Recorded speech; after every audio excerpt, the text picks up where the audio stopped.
So hello everyone, আশা করি তোমরা সবাই ভালো আছো।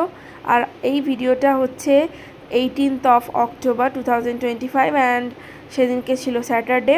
একটা কথা বলে রাখি, আগের যে ব্লগটা ছিল সেটা 127 হতো, ওটা আমার 128 হয়ে গেছে। এই ব্লগটা হচ্ছে ডেইলি ব্লগ, ডে 128। তো যাই হোক, সকালবেলা উঠে সমস্ত কাজ আমি কমপ্লিট করে নিলাম, নিয়ে আমি একটু কাজে বেরিয়েছিলাম। তারপরে সন্ধ্যেবেলাতে যা সমস্ত কাজ সব কমপ্লিট করে নিয়ে আমি মৌমিতাকে চলে গেলাম সারপ্রাইজ দিতে, কারণ ওর বার্থডেটা চলে গেছিলো। তার দুদিন পরে আমি ওকে সারপ্রাইজ দিতে গেছি। তারপরে গল্প আড্ডা, আমাদের নাচ গান তো চলতেই থাকে, ফাজলামো। যাই হোক, তারপরে সেই আসল মুহূর্তটা এলো।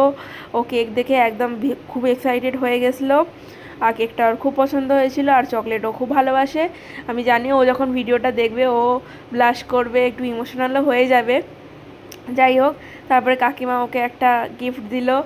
এই সব মুহূর্তগুলো আমরা খুব ভালো করে এনজয় করছিলাম, আর দিনটাও খুব ভালোই কেটেছিল ওর সাথে। তারপরে ওকে আমি চকলেট, ফুল এইসব দিয়েছিলাম, তো খুব মানে ইমোশনাল হয়ে যাচ্ছিলো, দেখতেই পাচ্ছ। যাই হোক, ওর রেসপন্সটা আমার খুব ভালো লেগেছে। তারপরে ও আমার জন্য চিকেন রান্না করেছে, যেটা অসম ছিল আর খুব ভালো রান্না করেছিল, আর আমি খুব খুশি হয়েছিলাম। টাটা।